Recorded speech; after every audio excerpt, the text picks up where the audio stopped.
अस्सलामुअलैकुम। मेरा नाम एहतशामुल हक है। मैं आपको बताता हूँ PIA का जहाज कैसे गायब हुआ। PIA का जहाज जो पुरस्रार तौर पर उड़ते उड़ते गायब हो गया।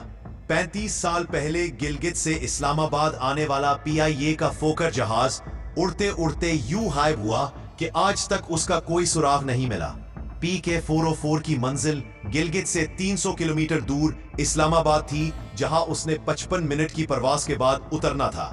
इंडिपेंडेंट उर्दू, साजिद राना, 25 अगस्त 1989। आज से ठीक 35 बरस पहले गिलगित के हवाई अड्डे से सुबह 7:36 पर PIA के फोकर जहाज ने उड़ान भरी।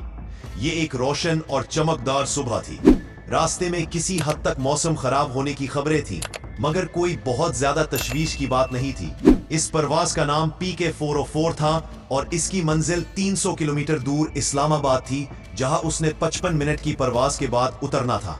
जहाज पर 39 मुसाफिर और अमले के 5 अरकान सवार थे।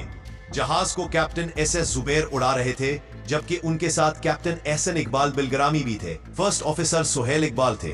तैयारा फोकर F-27 फ्रेंडशिप था, जो सुबह सवेरे इस्लामाबाद से मुसाफिरों को लेकर गिलगित पहुंचा था और अभी वापसी के फेरे पर जा रहा था। फिजा में बुलंद होने के बाद यानी 7:40 पर पायलट ने कंट्रोल टावर को बताया, हम बंजी पहुंच गए हैं। बंजी गिलगित से कोई 40 किलोमीटर जुनूब मशरिक में शाहराहे रेशम और दरियाए सिंध पर वाक़े एक कस्बा है। ये इस तैयारे की जानिब से आखिरी राब्ता था। वो दिन और आज का दिन ठीक 35 साल गुजर गए हैं, मगर इस तैयारे का कोई पता नहीं चल सका।